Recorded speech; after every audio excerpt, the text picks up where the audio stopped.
Thank you, Ellie. And she was great in vetting and getting us Josh to be our speaker today. Well, you probably have read online and in print advice on how to save for retirement. But what do you do after you've retired? How do you handle your savings and investments? That hasn't been covered that much. So our speaker, Josh Lindsay, will be talking about that and other concerns to seniors, such as life insurance, long-term care insurance, and so on. Josh is Regional Vice President of Promerica, a financial services company. His job involves helping individuals and families to reach their personal financial goals, and also training new representatives, new people in the company to do the same thing. He supervises over 70 people. So that keeps him busy, but he does have time outside of his work for his family. He's been married for almost 20 years and has 3 children. And for fun, he likes to travel, spend time with his family, and also discuss movies in a film discussion podcast. So here is Josh Lindsay. Well, hello, everyone. Thank you for having me today. This is a fun opportunity. I do remember a year ago when I spoke with Ellie to come out and speak, and then everything got shut down. I thought, oh, in a couple months we can get back together. Well, a year later, we're still on Zoom, but I'm glad we can do it this way. So thank you for having me. Ellie mentioned I've been married almost 20 years. Well, I think I wrote that right before our anniversary. So now it's officially been over 20 years. I've been married to Angie. She's she's actually originally from Texas. And we both met up here in the Chicagoland area. And so I'm going to share a little bit about my background, and then what I'd like to do is cover some basic financial concepts, just some educational pieces I think would be helpful to you. I think many of these things you're probably already familiar with, but repetition is the mother of all learning. So hearing these things again will hopefully be helpful to you. And then hopefully there's some things maybe you had not considered before or just need a reminding that will be helpful to you. Again, I'm going to keep things real general. And if you do have questions, like Terry said, you can put them in the chat, and then we can handle the Q&A at the end. So I'm going to share my screen. So bear with me as I pull this up here. Okay, so this is a picture of me and my family. So as I mentioned, I've been married to Angie for 20 years. We have 3 great kids, one in high school, one in junior high, and one in elementary. So this last year has been very unique, very interesting for them especially. But they're great kids, and so we're in the middle of getting them through school and starting to talk about college and what's next for them. At the same time, in the past years, Angie's parents, well, her mother specifically, had Parkinson's. And in fact, the day I met my mother-in-law was, at the time, my future mother-in-law, when I met her, she was recently diagnosed with Parkinson's. And so I got to see that journey and how my father-in-law cared for her and just how the disease progressed and how, just the costs involved. And, she was able to stay at home and so forth. She eventually passed away about 7 years ago. And now we're taking care of my parents, both my parents. As crazy as it is, they both have Alzheimer's. My dad now lives in a full-time Alzheimer care facility. My mom lives right next door in assisted living, so she can see him every day. But this is all brand new to us, and we're, in the last couple of years. So I'm very familiar with the expenses for long-term care, the needs, the things that we need to plan for, things we never expect to happen, and then surprise, they happen sometimes. So I just want to kind of paint that picture for you to understand where I'm coming from. Everyone's situation is unique, different. Some of you have certain challenges that other people don't. Some of you have certain advantages that other people don't. But again, hopefully this will be helpful information to you. The way I got involved in financial services is I actually worked for a company, an animation studio called Big Idea, and they made a show called VeggieTales, starring Bob the Tomato, Larry the Cucumber. I don't know if anyone ever heard of these guys. They're actually, the guy who created them is from Glen Ellen. The studio was in Chicago. And when I got hired, they were selling more DVDs to kids than Disney was. So very successful. It was a lot of fun to work for them. Met my wife, Angie. She also worked there. And when we got married, when we combined our finances, we were $20,000 in the hole. We were in debt. So we came to Primerica, the company I work for now, and got guidance, education, and a plan. And really, I think the thing I benefited the most was being educated and empowering us to take control of our finances, which we did, and we pay off the debt and got on track to retire.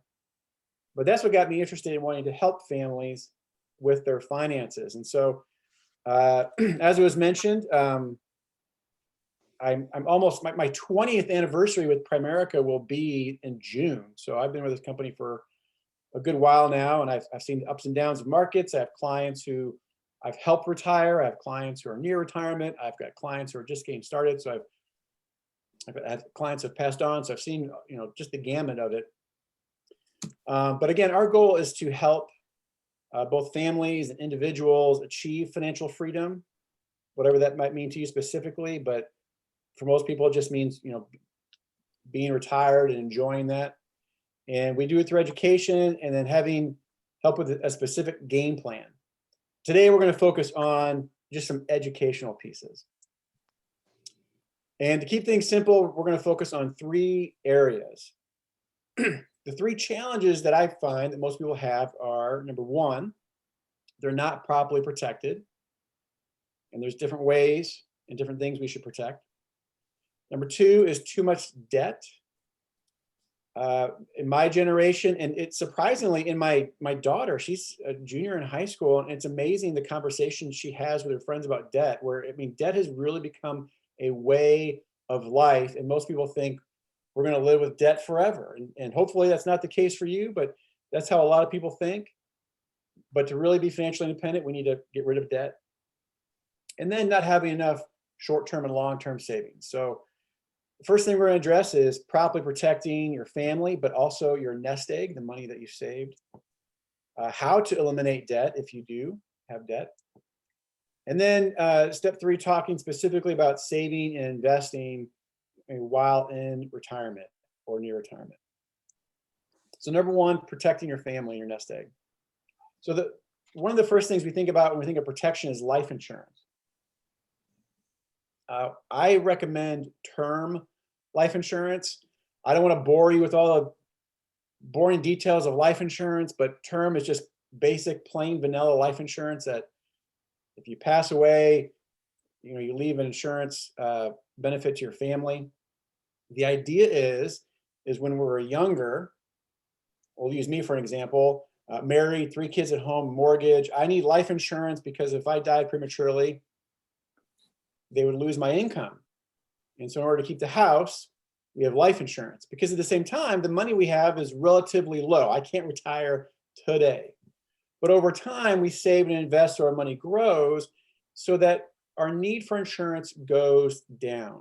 Ideally, we should get to the point where we no longer need life insurance. We become self-insured. When the children are grown and gone, hopefully they're independent, we've paid off debt, we've paid off our mortgage, and we have money saved, we are financially independent, we're self-insured. Where at that point, if I pass away, my wife will have the house, she'll have all of our assets and no babies to worry about. So life insurance isn't really a concern at that point. We have 3 nevers when it comes to life insurance. Number 1, never buy any kind of cash value life insurance, including universal life. What's interesting is the Wall Street Journal a couple years ago did an interesting article, and it was literally called "How Universal Life Has Ruined Retirements." 20, 30 years ago, families were buying universal life insurance, and then today it's, they were going to use it for their retirement, and today, when they're expecting it to pay off, it has not paid off. It's actually ruined their retirement. Life insurance was never intended to be an investment. Life insurance is life insurance. Investments are investments. And so if you need an investment, buy investments. If you need life insurance, buy life insurance, but never buy one for the other. And then finally, never rely fully on life insurance that you don't own. And I don't know who this would apply to here, but if someone's working, sometimes you have group life insurance, maybe through an organization, association, or your job, but you don't own that. You're just part of the group. And so if someone truly needs life insurance, then they should own it, not rely on it through an association. The next kind of protection is long-term care. Now, statistically speaking, when someone turns age 60, that's the time to be looking for long-term care. I mentioned my mother-in-law who had Parkinson's, both my parents who have Alzheimer's.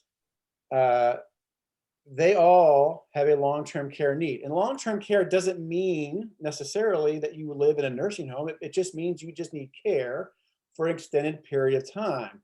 And for most people, it's going to be at their homes. But here's a picture of what it's going to look like. So this is the statistics for people after age 65. About a third of people just won't ever really need long-term care. But 2/3 will, of some kind. And it could range from less than a year to more than 5 years. For my mother-in-law, it was definitely more than 5 years. For my parents, it's probably going to be more than 5 years as well.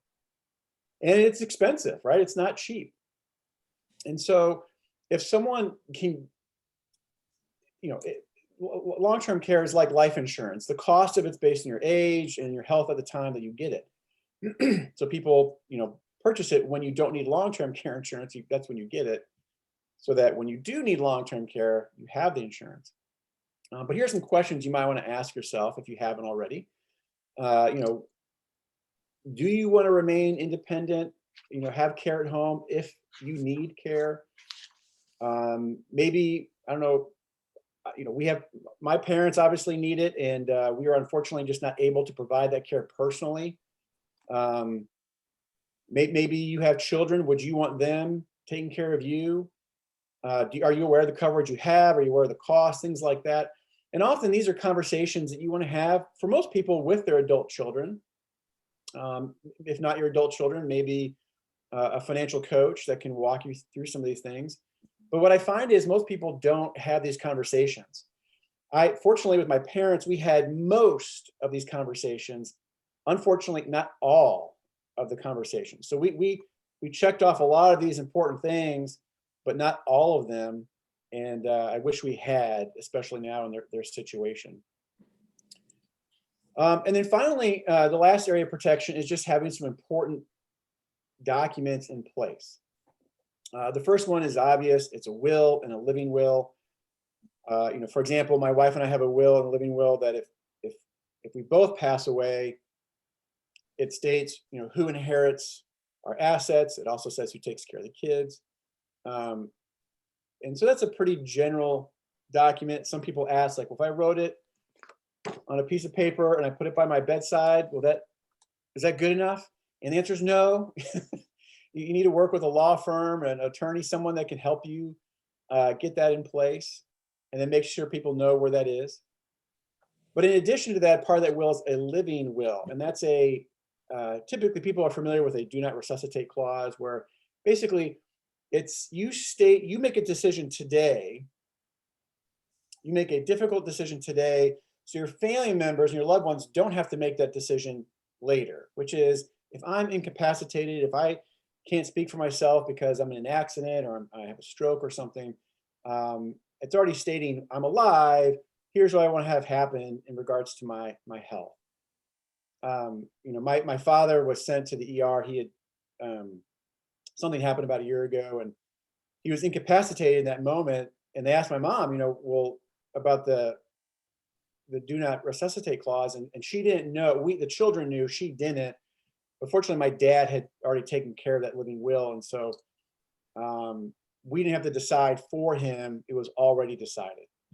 My dad's fine right now, except for the part that he's living in Alzheimer's care. But the second one is a power of attorney for healthcare. I'm very familiar with this. I'm dealing with this on a regular basis these days. Thankfully, years ago, my parents chose my older sister, Sarah, as the power of attorney for healthcare for my parents. today, my parents, neither one of them can speak on their own behalf about their health care. My mom thinks she can, but she doesn't even know that she has Alzheimer's because she can't even remember that, right? You know, if you spoke to her today, you wouldn't necessarily know that anything was wrong with her, but she is unaware of her health challenges and the problems that's caused for her and the danger it's put her in. And so my sister can now speak on my parents' behalf and make those decisions in their best interest. So they don't have to worry about that. My siblings, we don't have to have too much discussion, too much concern to worry about because those things were already decided for us. And the third one is power of attorney for property and finances. So I'm the power of attorney for property and finances for my parents. And so, you know, my mom just stopped paying the bills because she just kind of forgot about it. I was able to step in and take over for her so they can keep the house and manage their assets. We were able to find affordable, good care for them. But it is very difficult to do these things when there is, because the question you call, like an adult child calls on behalf of their parents to make a decision, a financial decision or a health decision. And the first thing the medical facility, the doctor, the bank, whomever wants to know is, well, do you have power of attorney? Because if you don't, that's a problem. Well, thankfully, we got those in place. You would want to speak to, there are organizations that you can speak to that help put this in place, or attorneys, law firms, they can help you do this, but I highly encourage you to do this if you haven't done that. There is a fourth document you might consider getting. It's a trust. Well, a lot of people have heard of a trust. A lot of people think, oh, I have to get a trust. The reality is not everyone needs a trust. It just depends on your situation. People who get trusts get it for different reasons. Maybe they have a special needs child. Maybe they have a large estate over $4 million and they want that for, you know, tax purposes and estate planning purposes. There might be other reasons, but most people don't always need a trust per se. Again, maybe you do, maybe you don't, but that's a conversation between you and an attorney or a law firm. Moving on, step 2 is debt. And this is, I won't spend a whole lot of time here. Hopefully this isn't really a challenge for most of you, but I just find that people have a concept of, I'm going to live with debt the rest of my life, or I need to have a mortgage for a tax write-off, or whatever these things. And a lot of these myths just, you know, they're not true. And when someone realizes, hey, to be financially free, I need to be debt-free as well. The question is, well, how do I do that? And so there's several ways you can go about this. I mean, ultimately you have to pay it down. One basic way to do this, I've done this personally in my own situation about 20 years ago. It's called debt stacking. Now, in this example, this is someone who's got credit cards, a car loan, and a mortgage. So they have 5 different debts. What most people do is, instead of paying the minimum payment, they pay a little bit extra on each debt, which is smart, right? You don't want to pay the minimum on debts. You want to pay extra on it. However, that's not the fastest way to pay it off. The fastest way to do it is to attack one debt, your target debt, and pay extra only on that one debt. So in this example, it was the retail card. You pick the smallest balance, and in this example, it was the retail card. And when that card gets paid off, it frees up $220. Well, you take that payment, and now we can add that to the next debt, the next credit card, the next smallest balance. And when that gets paid off, you can take that $570 and add it to the car loan. And now that payment is accelerated. And it's like a snowball. The further we get along, the faster each debt gets paid off until all debts are eliminated, including the mortgage. What you want to notice is that yellow line there, the total monthly payment remained the same. And here's the difference it made. In this example, they were going to be in debt for 23 years and pay over $200,000 of interest. By debt stacking, they're going to be debt-free in 9 years. They're going to save $130,000 of interest. That's significant. That's $130,000 that you do not have to pay to the bank anymore. And you'll notice the monthly payments were the same. Hopefully this doesn't really apply to most of you on the call here, but hopefully it's information that you can impart to others who maybe are dealing with debt. Because again, that's one of the things that just holds people back from really enjoying retirement, is they just never really got around to paying off the debt. And then the third part is saving and investments. Setting up 3 fundamental accounts. And so I'm going to tell you what those 3 accounts are, and then we're going to focus on one account specifically. So this is probably one of the most basic, fundamental, easy things to do that I find, for whatever reason, difficult for people to ever actually get around to do. Where we all know we should have an emergency fund. We all know we should have retirement accounts. We all know we should save for future purchases, but it gets messy. And the way it works is you may have multiple accounts, but they should fall in one of 3 categories. The first one is an emergency fund. Most often people talk about having 3 to 6 months of income or expenses saved. It should be in cash. It's typically in a savings account in your bank where it's easily accessible. What's interesting is since COVID, what a lot of people are talking about now is like, no, you probably need 12 months of income saved. No one really expected a COVID was going to happen. But apparently, right? We all know sometimes these things happen. And so having a healthy emergency fund is key. And what I find that some people do is they have an emergency fund, but it's also part savings for their vacation. So you want to have separate accounts where this is emergency fund only. It's only when something breaks down. But then you have a separate account, a second one for short-term savings. This is for future purchases. Maybe your next car, maybe repairs in the home, maybe a vacation, a special gift to your kids. But it's money you're planning on spending in the future. Now, here's the rule of thumb for the short-term savings.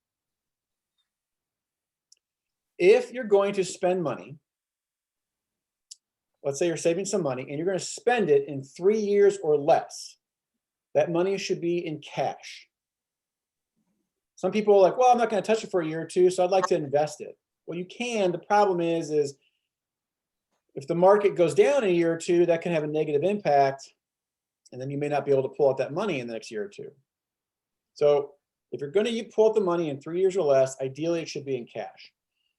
If you're saving for something that's going to be there for 3 years or more, a good place to look are conservative type investments. Often people invest in things like conservative mutual funds, conservative, municipal bond funds, things like that.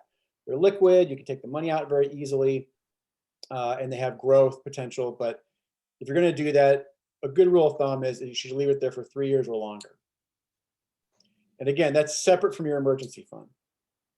And then the third bucket is long-term. And that's the one that a lot of people are familiar with: 401ks, IRAs, pensions, annuities. It's for retirement, for day-to-day living expenses when you no longer are working. So we're going to kind of wrap things up talking about that bucket.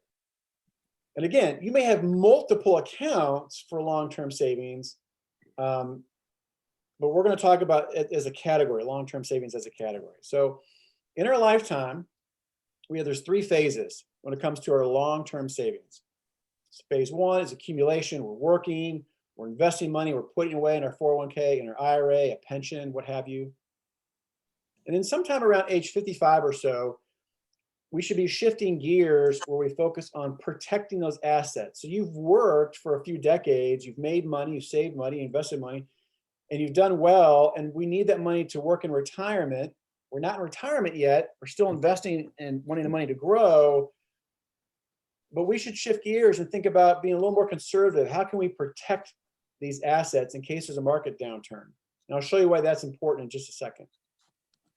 Then the third phase is distribution. That's when we actually retire. 60, 65, 67, we're now taking money out. So we're not putting money in, we're taking the money out. Something to keep in mind specifically is, here is 2008 when the market crashed. I remember sitting in diners and coffee shops listening to people talk about the housing market, and it's just rising and rising, and everything's sunshine and roses, and I remember someone saying like, how can houses just keep going up in price? Can they go up forever and ever? And the thought was, well, no, they can't, but they seem to be. So we should be fine, right? Well, as we all know, the market crashed. And so you would have thought people would have learned a lesson from that. But I find that sometimes people don't always learn lessons. What's interesting is the market has only gone up since then. There's been a few bumpy spots throughout there, but basically for the last 12, 13 years, the market's been straight up. In fact, recently, we've had record returns. I mean, everyone was telling me, Josh, the market's going to crash, a couple years ago because of this reason, or the market's going to crash because of that reason. But it hasn't. It just keeps going up. Well, eventually, there's going to be a correction. I don't know if it's going to be bad or significant or what have you, but there's always corrections. And we just need to be prepared for it. And here's why. This is an example. This is made up, but it's an illustration of two people, Ms. Jones and Mr. Smith. Both of them at age 65 had $1 million. And both of them start taking out $50,000 a year. And both of them earned an average of 6% in their investments throughout retirement. Now, when Ms. Jones retired, whenever it was she retired, doesn't really matter, this is just made up.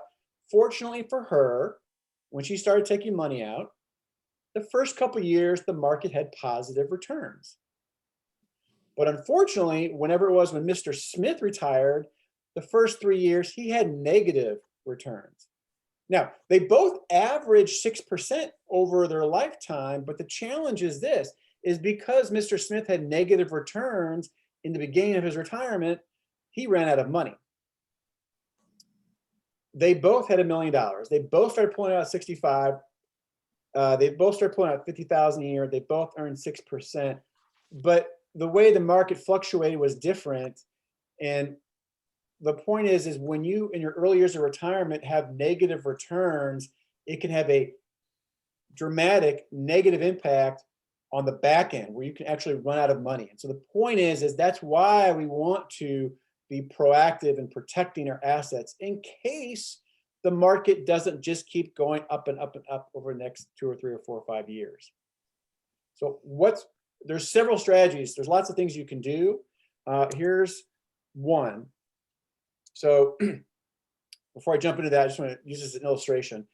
In 1981, money markets were doing quite well. You could have $100,000 in a money market and it returned over $16,000 back to you in that year.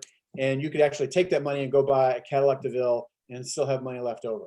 That's how great money markets were doing. Well, today, not so much. In 2020, the returns are much less than a money market. It would have, 100,000 would have yielded $360, which you could have purchased an electric scooter, right? And so things are different.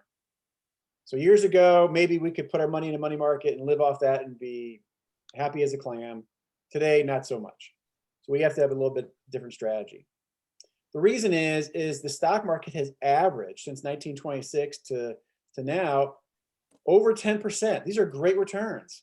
It's basically always been like this. The challenge is it's not a consistent 10% return. It can be bumpy.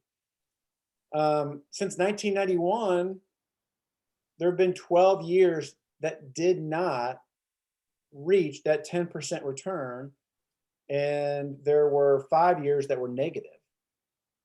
So we just, if you're 30 years old and you have some negative returns, you're not so concerned because you've got time to make up for it. But if you're in your 60s, 70s, or 80s, we should be more concerned about that and more proactive. And so here's one strategy when it comes to how to be proactive and protect your assets when taking money out. So it's called multi-asset plus reserve strategy. So it's a multi-asset and a reserve strategy. So here's your retirement assets, and you put the bulk of it in, it's called multi-assets. So growth and income investments. And most people think of maybe mutual funds or annuities, where it's a mix of stocks and bonds. And everyone's going to have a different, mix of that. Maybe more conservative, some might be more growth. It depends on the person and their age and their comfort level. But it's multi-assets. It's many different assets and it's focused on growth. But you also have 2 to 3 years of income in reserves, and they might be fixed income or maybe cash just sitting off to the side. And so when the market is up and your multi-asset is growing, that's the time you want to take your living expenses that where you pay for groceries and utilities and so forth and gas in the car, and you can pull from your multi-asset because the market's doing well. But sometimes there's a down market and might shrink your multi-asset. That is a time where you do not want to touch those buckets. And so that's when we pull from the reserve, and we live off of that until we can see a return in the market. And ideally, when the market recovers, our multi-asset grows, and so that we can start pulling again from the multi-asset. And if we're fortunate enough and the market does well enough, that you can then replenish what you pull from that reserve. So bottom line, I'm going to stop sharing my screen here. Bottom line, what we covered is, I find that people understand the concepts of life insurance, long-term care, wills, and things like that, but they don't understand it to the fullest extent. They don't research it. I'll give you an example. I had a client of mine. He was married, divorced, remarried. When he got remarried, he got a will. Checked it off the list, got a will. He put his new wife as the beneficiary of his assets in the will. What he did not do, though, is look back at the actual assets. Like, he had an IRA, for example, and the beneficiary in that IRA was his ex-wife, and he did not update that. So when he did die prematurely, his new wife got the assets like the home and cash in the bank and things like that, but his ex-wife got the IRA because he did not update the beneficiary. So that's an example of someone who's like, oh, I got a will, I'm doing the right things, but he didn't do all the right things, right? The second thing is debt. Again, hopefully this doesn't apply to you, but debt can just cripple people, and really, to be truly financially independent, we need to be debt free. And then the third thing is the assets. You may have multiple accounts, but you want them in 3 different categories: an emergency fund, short term for future purchases, and a long term. And then how you pull money out of the long term bucket, when you pull it out, how it's invested, can affect how long that money will last. And so having a good strategy there is highly recommended. Anyhow, like I said, a lot of this may have been a review for you. Hopefully it was a good reminder. Hopefully you learned something new. But I want to thank you for the time today, and I appreciate you listening and having me today. And if you want to shift over to Q&A, I'd be happy to try and answer some questions for you. So enter your questions in the chat box, or you can also find the raise your hand and we'll call on you. But we do have a question in the chat box. How can I find an executor for my will and also a financial power of attorney? I'm single, no children, no relatives in the Chicago area. Friends are my age and wouldn't be able to do these things for reasons of health and distance. So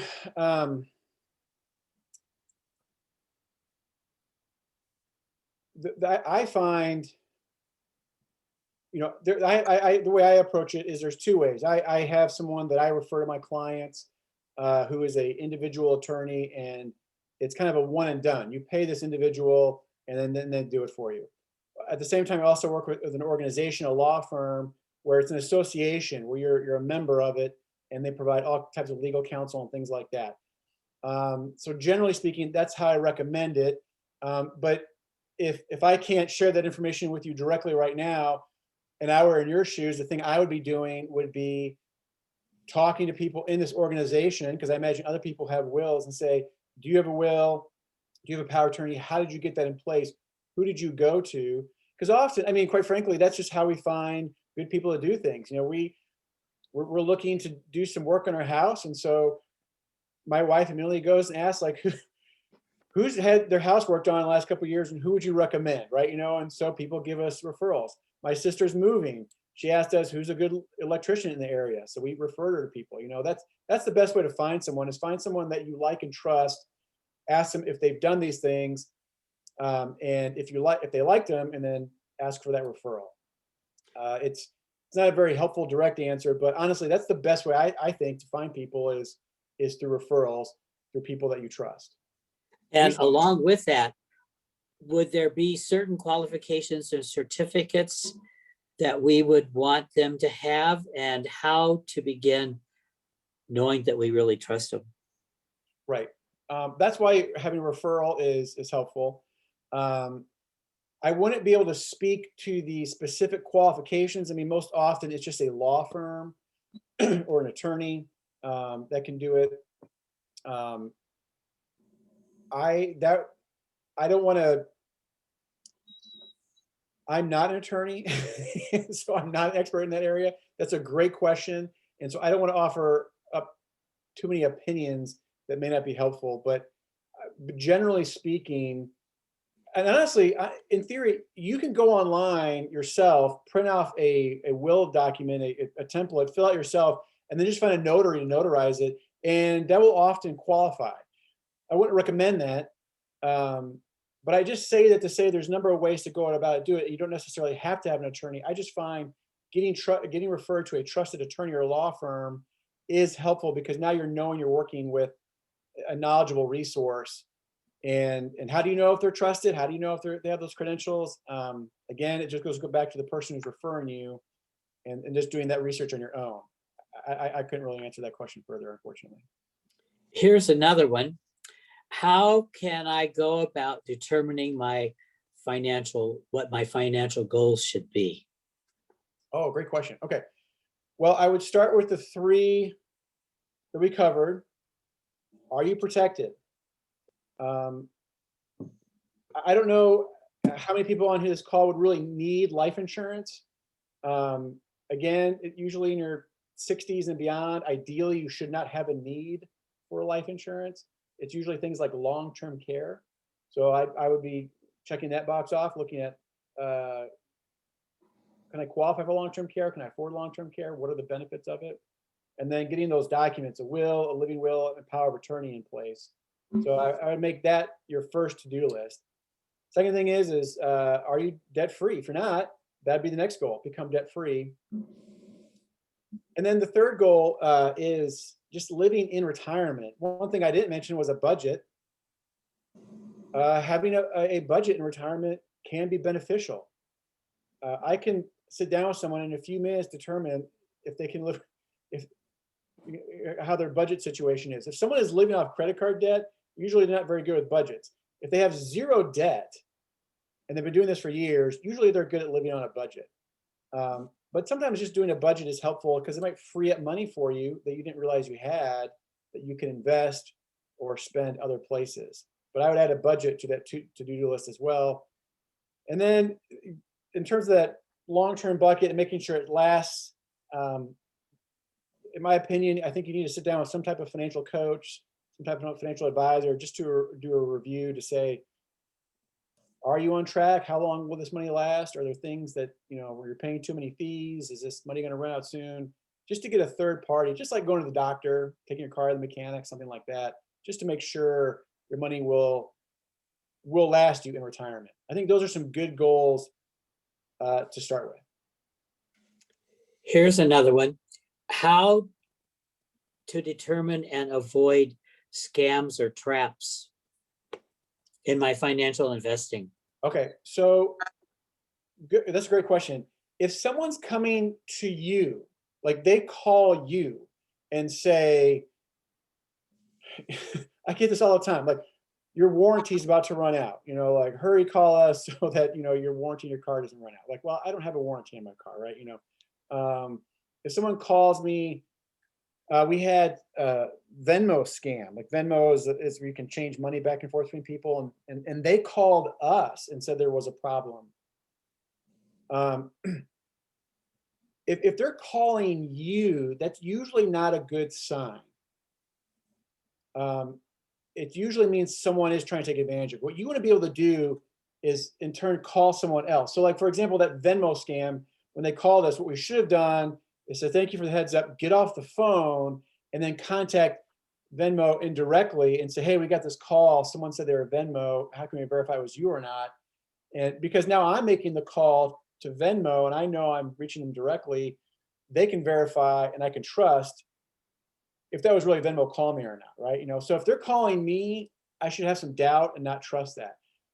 But if I'm being proactive and calling someone, I can usually trust that person. Well, how do you know you can trust that person? Well, I've dealt with them in the past. They're referred to me by a trusted resource. They're a well-known entity. It's just when people are coming at you, those are the things you need to guard against. So we have a couple of comments in the chat box, which I will get to. But in the meantime, if you'll raise your hand, unmute yourself and ask a question.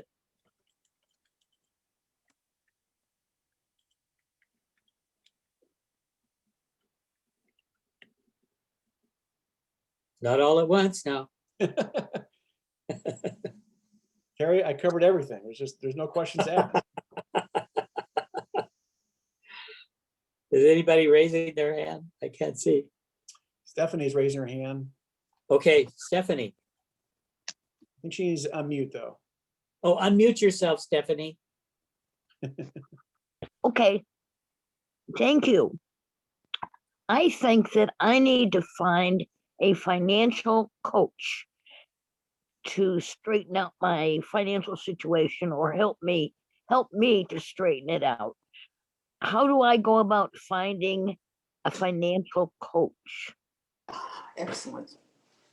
So, well, I'm a little biased, so I'll bypass my first answer that I would give you and just say, again, ask someone you trust. Maybe in this organization, this association, who's your financial coach? Who do you trust? Obviously, I do it for a living, and anyone can contact me if you'd like. But like I said, I'm biased, and so. But to your question, what I mentioned earlier, we're interviewing 3 different remodelers for our house, and so a good way to find a financial coach is like that. Interview 3 different financial coaches. Just talk to 3 different people that, again, you got through a referral basis. Maybe you go to a bank and you trust your bank and you talk to someone there. Maybe someone on this call you trust. Who's your financial coach? If you have children in the area, who do you trust? But just find someone that can refer you and then interview 1 or 2 of them. And again, I'm biased, but the advice I had heard is, how do you pick someone? The advice I heard was find someone that's got the heart of a teacher. And if you like working with them, then, and they come from a trusted resource, that's usually a good person to go with. We just have a new question in the chat box. Long-term care insurance has been unpredictable, particularly in terms of cost. Have you found it stable for your parents? And any advice more along this line than what you've already given us? Yes, great question. To your comment, yes. I actually used to market long-term care. The industry's changed so much that we just don't do it anymore. It's complicated. We've done a lot of right things to my parents. One of the things we did not do right was we never got them long-term care insurance. It was always on the to-do list, something we should look into. And I'm embarrassed to say we just never got around to it. And then ironically, both my parents need it, which is still unbelievable to me. So just like buying any product though, it's something you need to shop around. There are companies that will shop it around for you. So instead of going to company A and then getting all their information, and then going to company B and then asking all the same questions, and company C and asking all the same questions, there are companies that will just do all of that for you in one sitting, where they'll take your information, find out your needs, what you can afford, your health information, your age, and then they will shop it around and find the best carriers to offer the best product. What long-term care looks like today is different than what it looked like 20 years ago. And, my theory or my philosophy is something's better than nothing. You should at least look into it. It may not be ideal for you. It may not be affordable for you. I don't know, but it's worth looking into. Josh, this is Carolyn. I put this question through and maybe I stepped away because I had to answer the door. Did you discuss the situation? Because I'm a financial professional, retired. Where you now have life insurance contracts where they've got long-term care riders. Oh, Did you discuss that? we did not discuss it. Okay, and then the second part would be, again, I was retired and I was a CFP. So did you discuss that at all? Certified financial planners. Okay, well, those two topics, could you kind of briefly touch on those? So the one about, so the question, if I understand correctly, is it's a life insurance product that has a long-term care rider attached to it. Correct. And what that means is if you have a long-term care need, it's like having a mini long-term care insurance policy riding along with your life insurance. There's pros and cons to that. Without looking at your specific product, I wouldn't be able to speak to it. In my experience, the challenge has become the only way to keep the long-term care is you got to keep the life insurance, and that's what they're carrying. It's like you got to keep paying life insurance premiums if you want to keep that long-term care benefit. I never sold that Sorry? product, so Sorry? I know that they're out there, and I never sold that product when I was working, full time. And I know they're there, and I just thought maybe that might be a solution for some people. And I don't know whether if you kick in with the long-term care rider, whether you still have to keep paying the premium. I really am not, like you, not that familiar with that particular contract, but it is out there, I still think. And I know Illinois has very few people or very few companies selling long-term care, if any, at this point.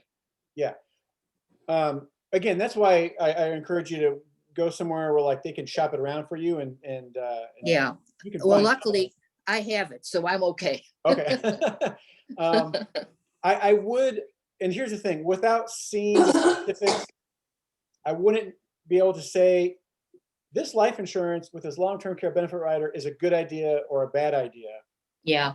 But generally speaking, in my experience, it usually works against the consumer. Mm-hmm. Because you have to keep the life insurance in place in order to keep the long-term care in place. And really, I'm a big believer is you don't need life insurance your entire life. Oh, yeah. I dropped mine. I agree. The term is Right. the only way to go. But now if you get long-term care and it's attached to your life insurance, you're like, well, nuts. If I drop my life insurance and I lose my Yeah. long-term care, that can Yep. be problematic. So it just, I'm sure it's a case-by-case thing. Ideally, you should have just long-term care as long-term care and that's it. But maybe there's unique situations where it could be beneficial. I don't know, but probably not. Well, what I did hear of your presentation, I have to congratulate you. You've been very objective and I think you've covered things quite well without getting into a sales issue. Oh, congratulations. No, seriously. I mean, I've been to many of these. I've done them myself. And you really covered everything and it wasn't a sales pitch. I I appreciate think that. you did a great job. We not only have to thank Josh, but we have to thank Ellie for vetting this because that's the main purpose is we didn't want a sales pitch and call me later for my quote. Yeah, no, you Open really, for and business. And so the objectivity, the challenges, the options, I think that's greatly appreciated for us. Any other questions? We have some comments. Okay, so one comment that I will make, back in the day, they used to have monthly sessions. The Circuit Court of Cook County Elder Justice Center help for people age 60 and over. They have a website that's being maintained. They also have a lot of resources and some of the past lecture discussions are there for downloading. So that might be a source to look at. Ellie recommended AARP. You can Google them for resources, information. You can be specific about how to find this, how to trust, what to look for, or any particular topic regarding finances. So that's a good resource. By the way, on AARP, people were asking about scams, and AARP is just doing a great deal to fight scams and to provide information in their magazine. And also, you could probably find it if you went to their website and just looked for scams on it. And I've even typed in scams AARP, and you get that particular, as opposed to having to search their whole website. I was wondering about the role of real estate in your scheme. You didn't really have that as part of the assets. I'm one who's sitting on my primary assets are real estate at this point. So, great question. So go back to that example of the multi-asset that had the two eggs, and you had the large egg go over to the multi-asset, and then the small egg go to the reserve. The reserve is typically cash and fixed income investments, but the multi-asset is just that. It's multiple different types of assets. So it could be stocks and bonds, and that's what it said on there, but it could be other things like annuities, real estate. It's a multiple asset.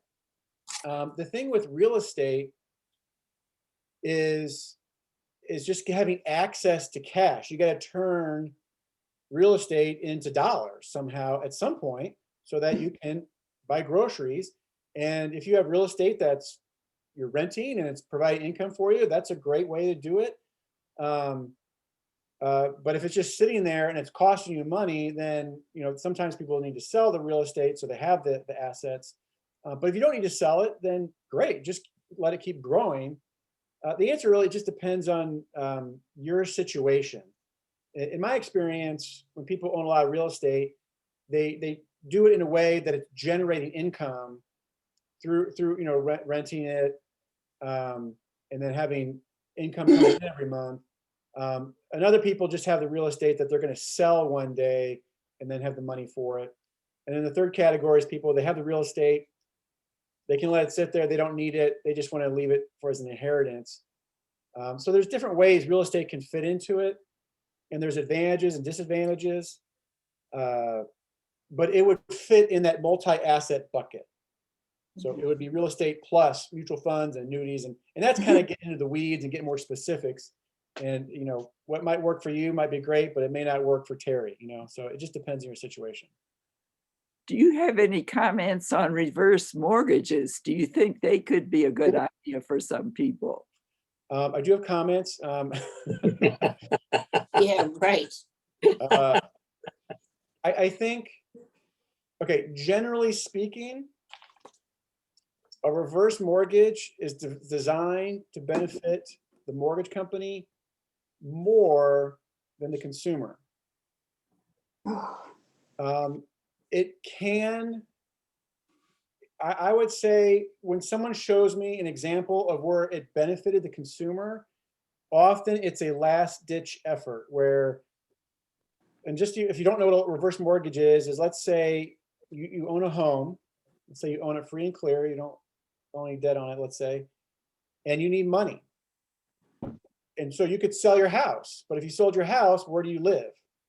So a reverse mortgage is you sign up a reverse mortgage where now the mortgage company is paying you money every month and you get to stay in your house. But when you pass on, that house becomes the property of the mortgage company. So it could not go to children, it couldn't be left to an estate, like it goes to the mortgage company. So in essence, you lose the house when you pass on.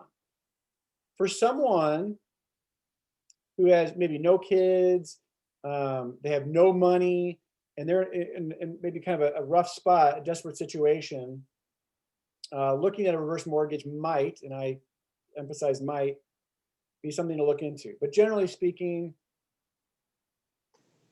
it's very predatory. I really highly encourage people just to find other alternatives if at all possible, because often it's not designed to benefit the consumer more, it's designed to benefit the mortgage company more. And so everyone's situation is different. If you have a reverse mortgage, God bless you. I hope it works out for you. But I would just say research other solutions before you ever go down that path. Someone has asked a Zoom platform question, and I'm going to attempt to answer that. They wanted to know who sees the messages in the chat box, if I'm understanding the question. So if you select chat box and you send a message out to everyone, any one of us can go to the chat box and read that message. There's also an option of send to, you push down everyone, and you can select if you want to send Astrid a personal email or text, I should say, in the chat box. And then only she would be able to see that. And I'm going to take off from that. One of the benefits of being a member of Chicago Hyde Park Village is you have access to this recording and the PowerPoints and resources which will be uploaded in a couple of weeks on the Hyde Park Village website under programs. So that's a benefit for members. So one other comment, this is from Michelle. We are currently working on developing a contractor database for Hyde Park Village members to look up contractors who've been recommended by other members. So if you have a financial or other contact to recommend, send that contact information to info@chpv.org. And that database will grow. And then eventually, once we have refined it and vetted it, we'll put it out and it'll be available for members to look up contractors and resources. So at the very close, I want to say thank you, Josh, for being with us and sharing your time and talents with us. We won't be passing the basket though. You told us to keep our money in our pocketbooks. Anyway, thank you so much. And Ellie, thank you for doing your behind the scene and upfront work and getting us, Josh, and helping us celebrate Smart Money Week here in Hyde Park Village itself. So thank you all, one and all, and have a good day. Enjoy our new spring winter day. Thank you for having me. I appreciate it. Bye-bye. Gosh, thanks everyone for joining. Bye-bye. Thank you.